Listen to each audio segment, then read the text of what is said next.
Thank you very much for the introduction. Now, I would like to talk about the situation of the Amadey malware. My name is Kasuya, and I come from BlackBerry, Japan. And today's outline is as shown here. We'd like to talk about the background for today's process. And then after that, I would like to focus on today's subject, Amadey. I would like to briefly talk about what Amadey is about. And then we'll take the emulator used in our project to introduce the information that we have been able to gain and also confirm the lessons that we were able to learn. And then finally, mention about the conclusions we have drawn. As for the background, I'm sure that many of you are familiar with this. In recent years, there has been many malware families that have emerged. And here in the chart, you can see the malware trends tracker using a sandbox. This is a screenshot. And around July of 2023, we took this screenshot. And in a year's span, we have seen Redline and Amadey as the top-ranking malware observed. Also, several years ago, Emotet was highly active in Japan, which you may recall. And when it comes to malware threats like this, we have been moving forward with the detailed analysis results that have been made public about malware through blogs and so on. And within a short-term period, there had been trend analysis and so on that has been carried out. And so we have collected information about this to confirm about what kind of attacks are happening. And we have also gained IOC information to see how this can be used in defense activities. But when it comes to long-term trend information, this is definitely of use. However, you need to observe this for a long period of time. And so therefore, there are several issues that must be resolved. For example, when it comes to malware, there's versions that are updated. And as a result, when it comes to C2 communication interchange, to try and follow long-term trends, it's necessary to look at and follow up on the changes. And also when it comes to C2 communications, there is the encoding and the encryption that takes place. And there are encryption keys involved. And so it is necessary to understand these aspects in order to understand the content of the C2 information. And also, in regard to scalability, it's necessary to be aware of this in long-term trends. For example, it may be one or two servers that are observed. It may require manual labor, and there may be C2 servers that need to be accessed by looking at a sandbox and doing an analysis. But when it comes to 100 or 1,000 or 10,000 servers, then it's not possible to try and contain them in a sandbox. It'll require a tremendous amount of resources. And when this may impact the normal operations. And so therefore, it would be unrealistic to do that kind of observation. And as for the server-side evasion, should be also considered. The recent C2 servers has information about the infection, so that it comes out from the same server. Then sometimes their behavior changes. So these four problems should be well handled. Now, when it comes to the long-term trend, is it really useful for us? For example, when a new type of malware become a mainstream, how long does it take? It is useful for you to remember that the period. The Amadey is very typical of that. So when it comes out on the market, and it takes the several years to be really a mainstream.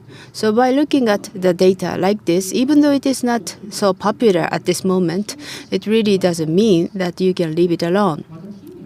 And also recently, once you are affected with the malware, then there are several infection takes place on the special bot network. So what type of malwares are really thrown into that type of servers? And that's, again, very useful for your future operation. And also the time to live type of these servers. And again, this data is very useful for you. Usually, C2 server lifetime is very short, and when you look at the real data, then I would like to talk about the lifetime of the Amadey, and I would like you to use my information for your operations.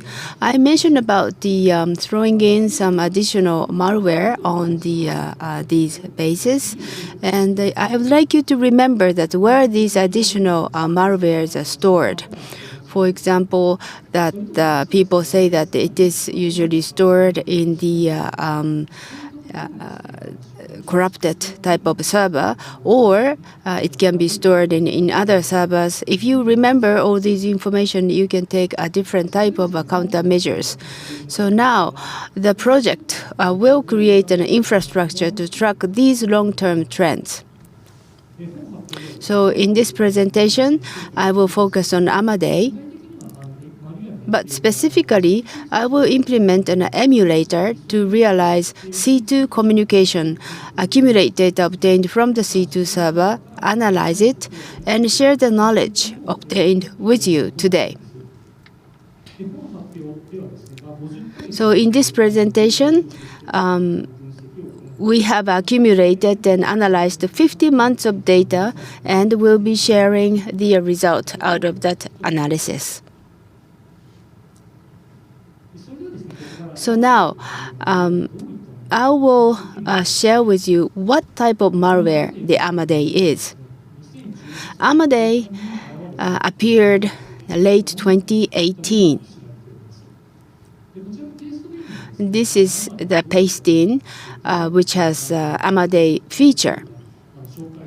And this is a page to introduce the features. It is in Russian. The Russian speakers are believed to be behind the creation of this malware. And this is an excerpt from the source code of Amadey's management tool. If the infected device comes from Russia, then the implementation is designed to prevent any further malicious behavior, which suggests that the malware was created in a Russian-speaking country. At the time of its appearance, it was trading around $600 US. The Amadey is known as a malware that steals information. When infected with Amadey, basic information about the device is sent to the C2 server and displayed on the management panel. So this is a visualization of the information that's stolen from that device. And recent years, Amadey has expanded its functionality in form of plugins to obtain richer information, like a password, and also taking a screenshot from these different screens. And this trend has been observed since around May 2020. So the information that Amadey sends to C2 server is shown on the screen. This is version 1, the unique ID of the infected device, the volume serial numbers, and other information such as Amadey version at the time of infection, OS version, CPU architecture, and antivirus software information, and also usernames and computer names are sent to the C2 server. And the information to be sent with version update has also been added. At the time of version 3, the campaign ID, I think, that has been added to this, and also which domain it belongs to. The Amadey C2 server has received all this information. And again, the version update changes protocol, and that we observed from these different changes. Then what about the response data? So this is a response from the Amadey C2 server looks like. So the main one is the URL where the additional payload is stored. And the version 1 was not specifically encrypted. But version 2 and then 3 were encrypted with RC4 and encoded the data with base 64. In the latest version 4, November 2023, the data has been encrypted with RC4, and this binary data is converted to the hex string and sent to the C2 server. In the version 4, the request has been also encrypted and being communicated. Now, let's look at the Amadey emulator.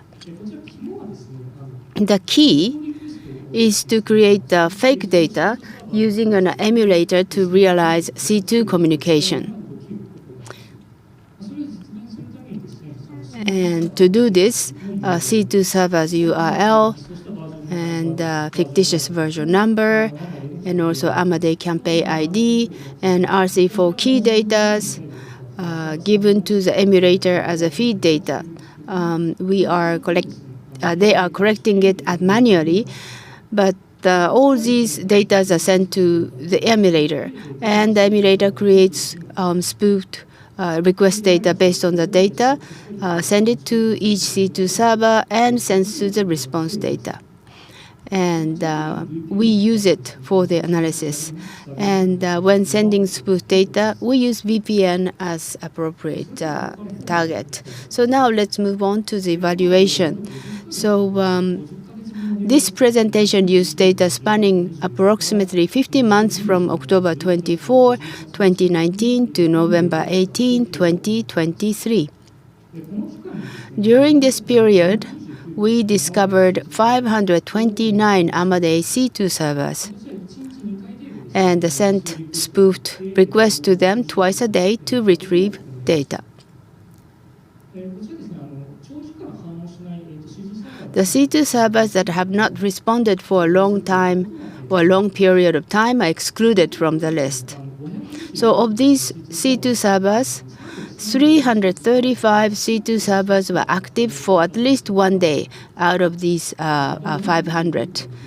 And 194 C2 servers were completely unresponsive. This result occurred because Amadey binaries often have multiple C2 server destinations embedded. And not all C2 servers are active, just 1 or 2 are active. That's why we had this result. And during this period, 5,422 unique additional payloads with different hashes were observed. Now, from now on, let's go into the detail. First of all, this is the numbers of the active C2 servers on the Amadeys. So until October 2022, the index was centered around 10 and remained roughly plus or minus 5. That was the case. However, from November of 2022, gradually there was a gear shift so that it was more of 10 to 20. So it may be a fluctuation of about 10 or 20. And around the end of 2022, the Amadey became even more active. It's not just the increase in the number of C2 servers. If you look at this data, then this is the virus data.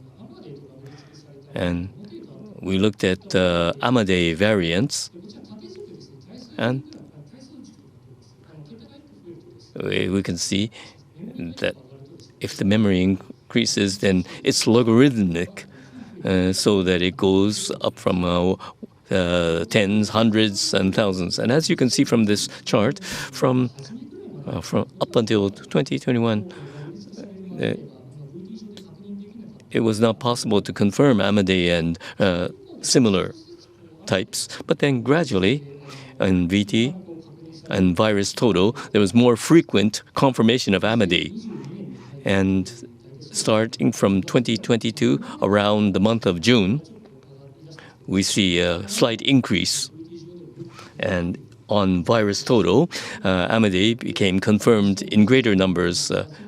And around September of that year, it nearly reached the level of 10,000. So that is the kind of increase that we have been able to observe. And from 2022 to 2023, there has been a dramatic increase. Were there significant activities carried out or not? This is something that we needed to look into. And so therefore, we looked at the situation of the spread of additional payloads.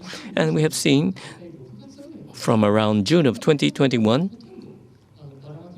there had hardly been any spread of additional payloads up until that point. But then, starting then, gradually, additional payloads were spread more. And in 2022, around November, around this time, we have seen an explosive increase in the spread of additional payloads. Now, to summarize these 3 points, in regard to Amadey, it took about 4 years before it grew dramatically in numbers. And that's the conclusion that we can draw. Up until 2021, Amadey was not so active. However, after 2021 started, the attackers' community started to recognize Amadey and gradually started to use it and started to spread additional payloads, as you can see from the graphs shown. And from 2022, in the month of October, Amadey became a major threat. That was clearly evident. Now, what is the type of malware that was used with Amadey?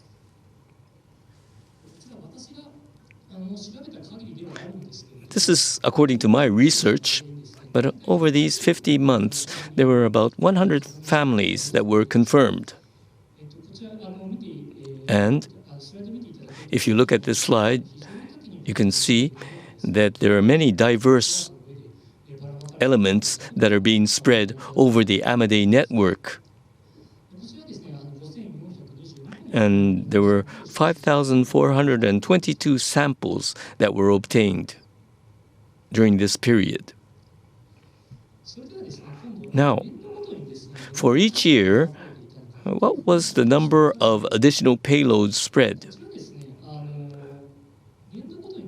For each year, this is not an accumulation of unique examples, but rather the unique samples that were confirmed on a daily basis were added, and they are shown for each year.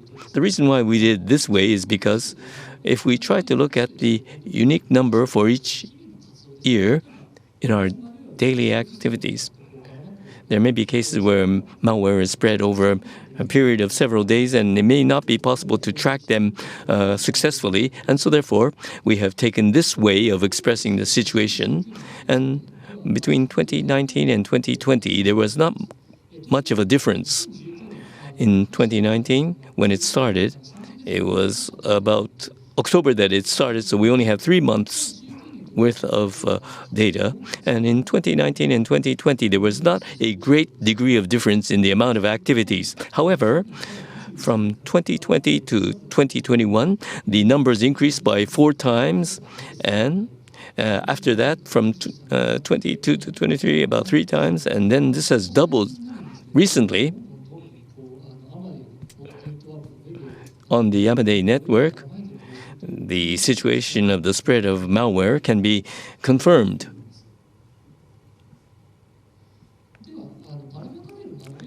in regard to the malware that is spread, what was used was focused upon as a matter of interest. And likewise, this is a accumulation of the daily numbers. And if you accumulate the numbers this way, then we can see that red line was by far the largest in number. Compared to others, it was spread more by 2.5 times than anything else. And then there's dropper malware that was spread. And especially since 2023, a notable trend has been that within the dropper, there are several families of malware that are contained and spread over the Amadey network. And it was the deadline speeder and so on that were contained and spread. And if we look at the top 10 on Amadey, it was the stealer type malware that was commonly used. It was red line stealer or dropper or Amadey, or the Ramadamanthi stealer that was frequently observed. And the attackers that use Amadey collect information using Amadey itself, but also they may take advantage of stealers that have more functions to collect a wide range of different types of information. That is the motivation for why we have this kind of situation. We've talked about the top 10 malware, and as a monthly trend, we have this chart. In the blue chart, this is red line. From 2021, and from the month of October to November, we have seen a tremendous increase in the use of red line. After that, over a period of 1 to 2 years, this continued to lead by far in number. In the second half of 2023, the momentum has stalled slightly, but still, red line continues to stand out among the others. Next is dropper. And you can see the color that dropper is indicated in. And starting from about 2023, around the middle of the year, from April to June, we have been able to confirm more dropper. And in the second half of 2023,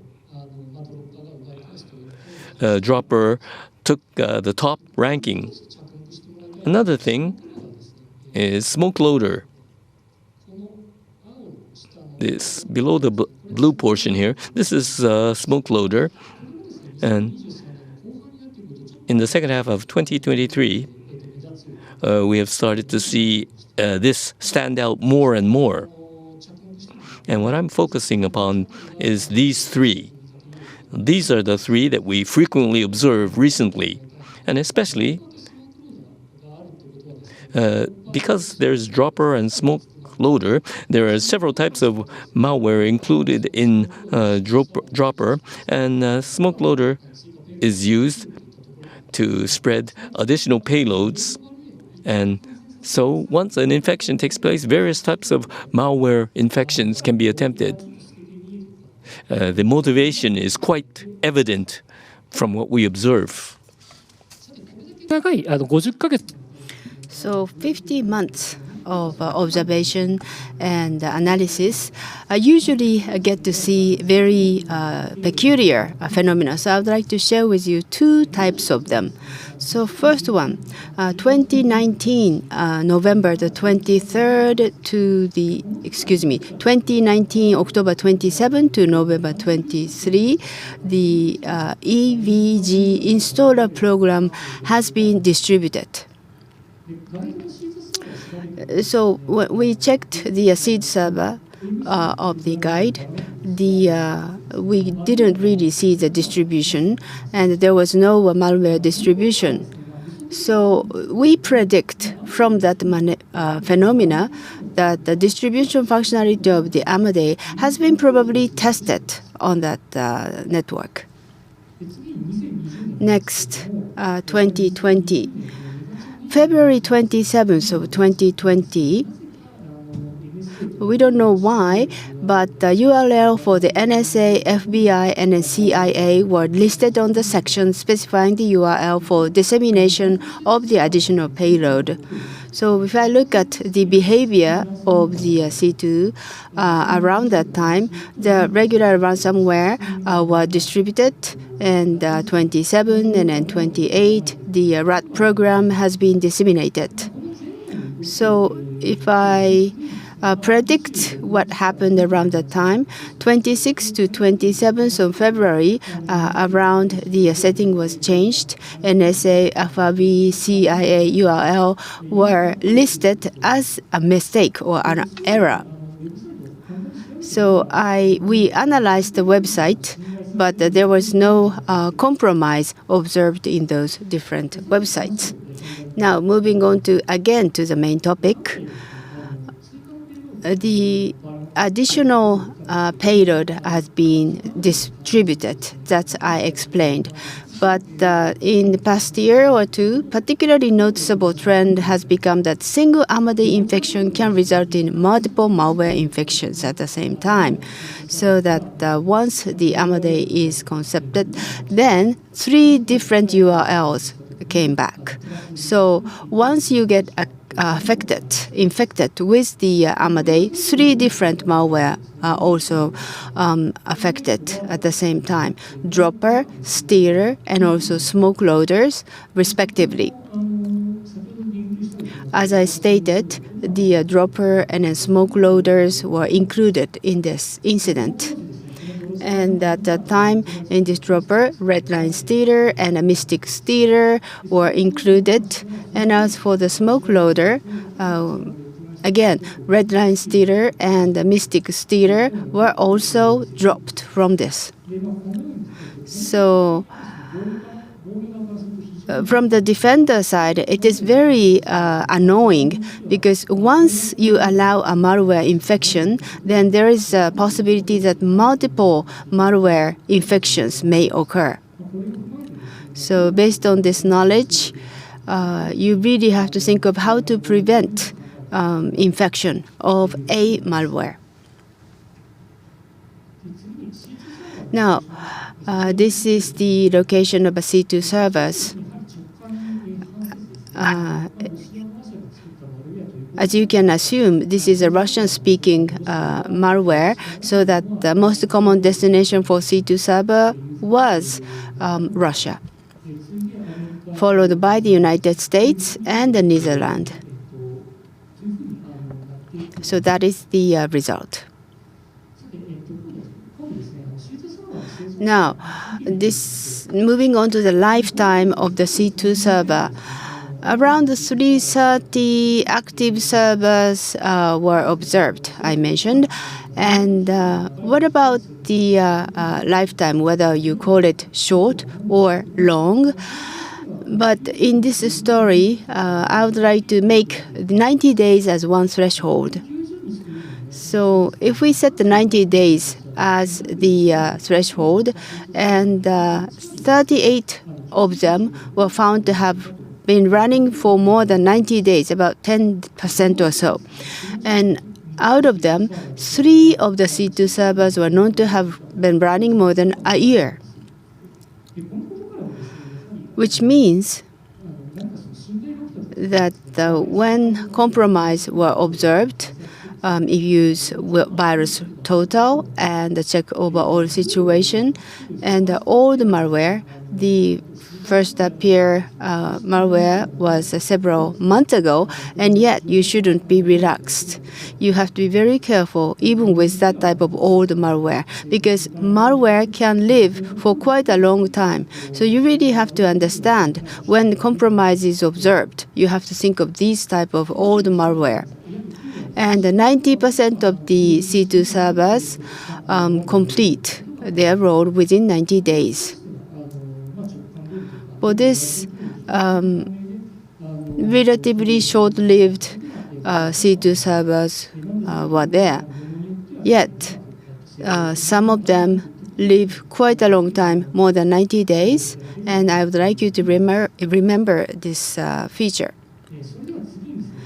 Now, I would like to talk about the additional payload where these payloads were stored.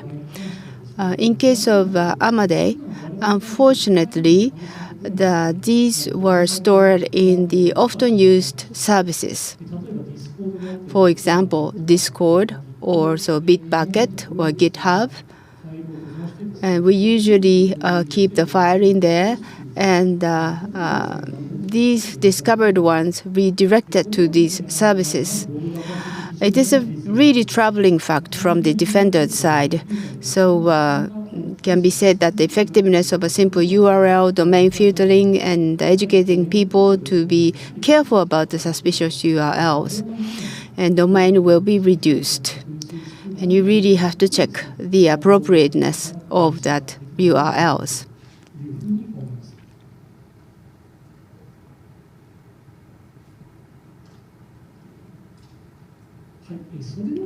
Now, finally, Amadey and Redlines, whether they were in alignment to work together.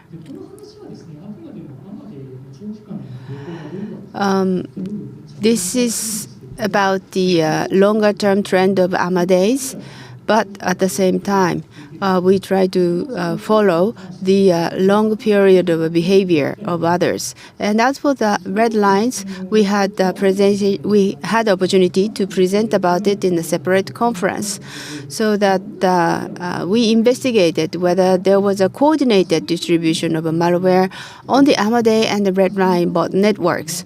So we conducted the analysis on them. So how did we pick up these cases? On the same day, the same hash value were used and saved on the same URL or not? That's the one that we really looked at it. So this is a result of one campaign. So left-hand side lower corner, this is a result of searching the data in the lower left on the virus total graph. And as you can see, the Amadey and Redline work together in this red line. And you can see distributed URLs obtained by the emulator.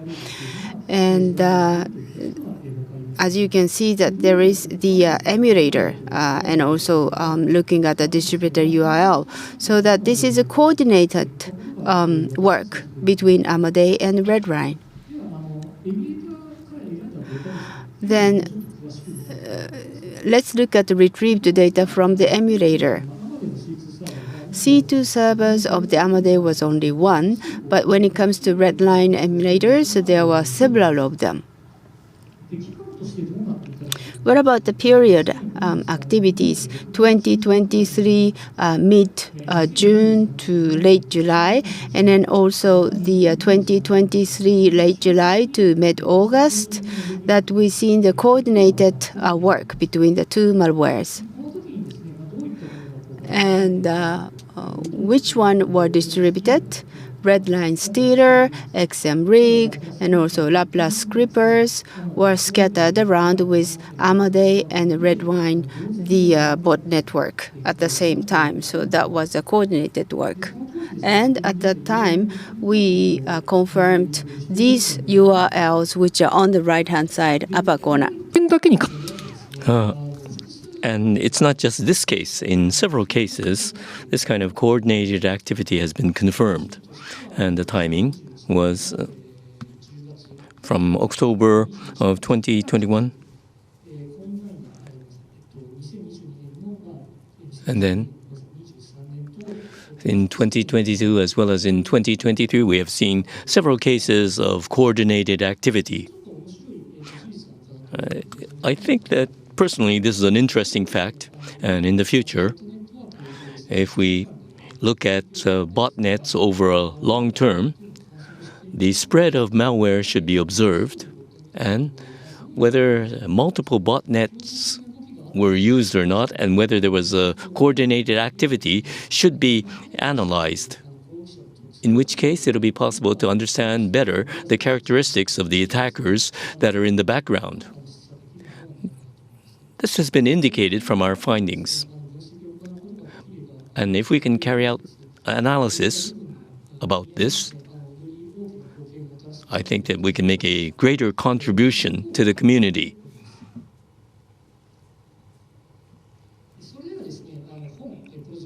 In regard to our project, I'd like to confirm about the lessons learned.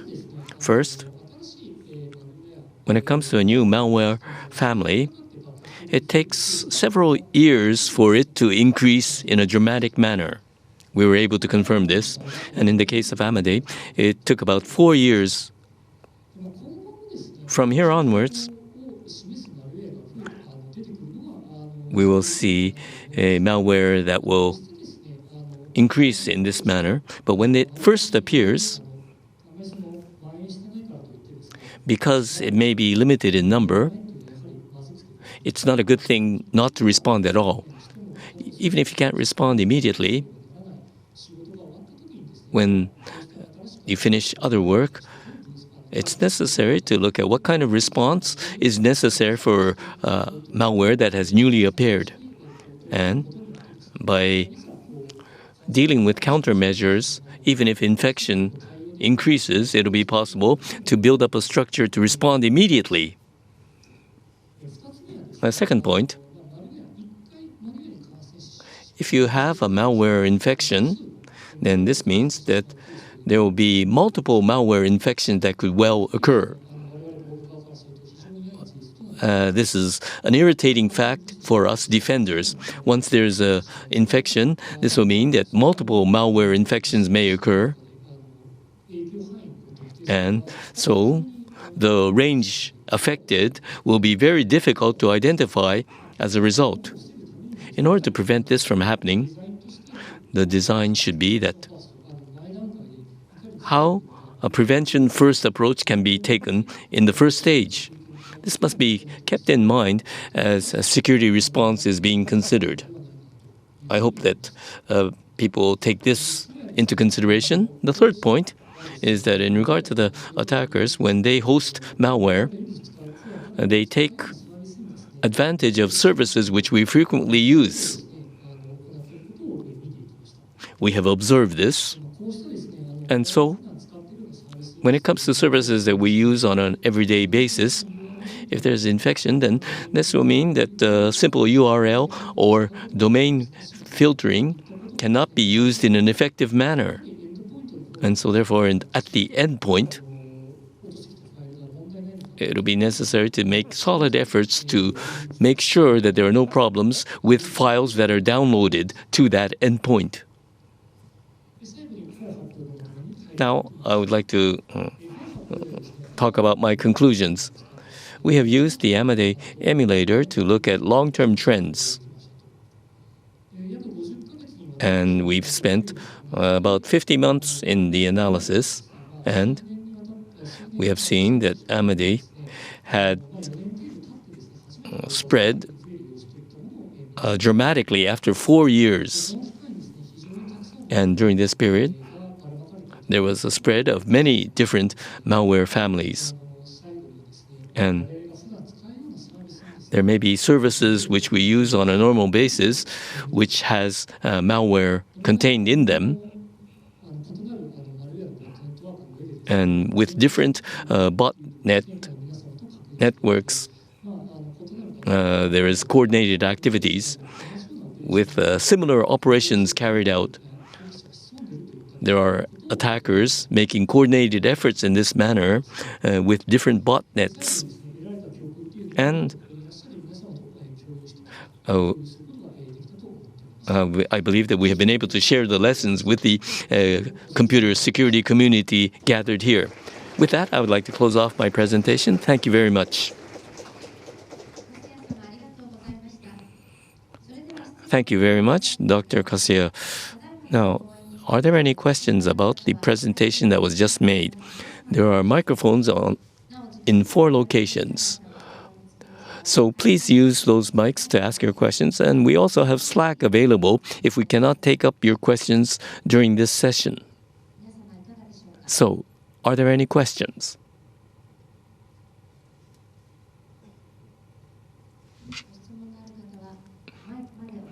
Please come to the microphone if you have a question.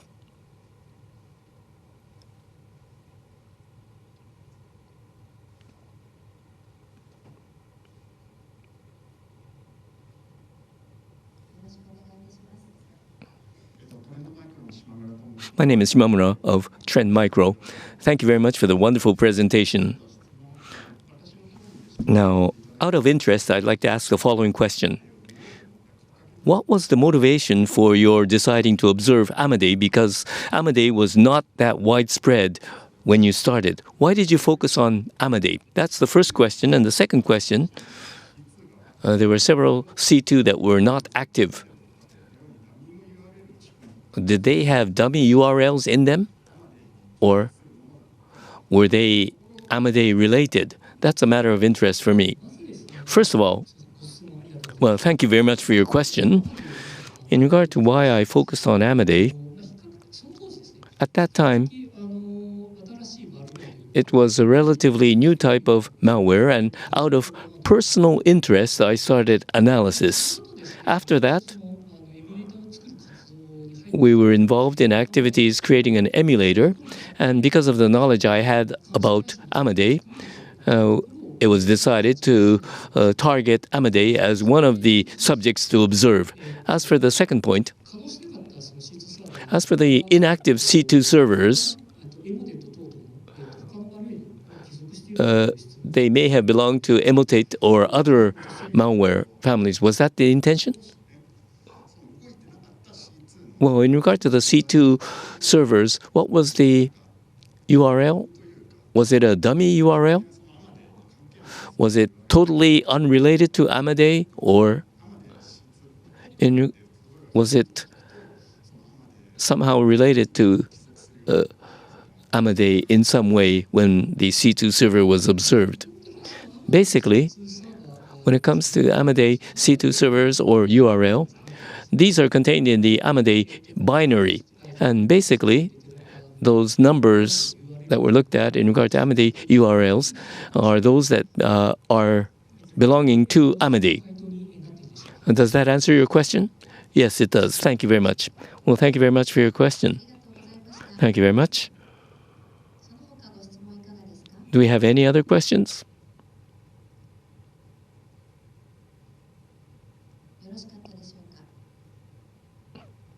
No further questions? Then, with that, we would like to close off the presentation. Thank you very much.